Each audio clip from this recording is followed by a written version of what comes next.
Friends, welcome to அபீஸ் view channel. இன்னைக்கு நம்ம திருப்பரங்குன்றம் குடமுழுக்கு விழாவை பற்றி பார்க்க போகிறோம். வாங்க. அன்பான வணக்கம். 14/7/2025 திங்கட்கிழமை அன்று அதிகாலை 5:15 6:10 அங்கே திருப்பரங்குன்றம் முதல் படைவீடு என்று சொல்லக்கூடிய திருப்பரங்குன்றம் ஆலயத்தில் குடமுழுக்கு விழா நடைபெற இருக்கிறது. ஆன்மீக பெருமக்கள் அனைவரும் வந்து கலந்து கொள்ளும்படி அன்புடன் வரவேற்கிறேன். பொதுவா இந்த விழாக்கள் நடக்கிற போது திருப்பரங்குன்றத்துல என்ன விழா நடந்தாலும் மதுரையிலிருந்து மீனாட்சியும் சுக்கநாதரும் தங்களுடைய மைந்தனை பார்ப்பதற்காக அங்கே எழுந்தருளுவார்கள் திருப்பரங்குன்றத்திலே.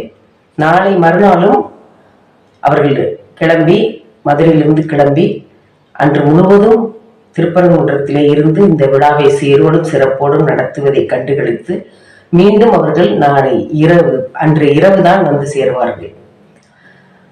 இதே போல எந்தெந்த விழாக்களுக்கெல்லாம் அவர்கள் அந்த கோவிலை விட்டு நடை சாத்தப்பட்டு சிவபெருமானும் பார்வதியும் வெளியில எப்போ வருவாங்க, சொக்கநாதரும் மீனாட்சியும் அப்படின்னா, புட்டு திருவிழா நடக்கிற போது ஒரு நாள் அங்கே புட்டு சொக்கநாதர் கோவிலுக்கு எழுந்தருள்வார்கள். அன்றைக்கு ஒரு நாள் நடை சாத்தப்பட்டிருக்கும்.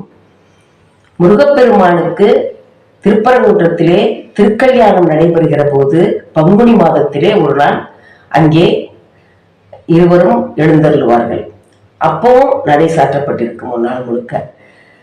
இதை 2024 திருக்கல்யாணத்தை அன்றைக்கு திருப்பரங்குன்றத்திலே என்னுடைய சொற்பொழிவு அந்த நிகழ்ச்சியை முடிச்சுட்டு வரும்போது ஒரு அற்புதமான காட்சியை நான் பார்த்தேன்.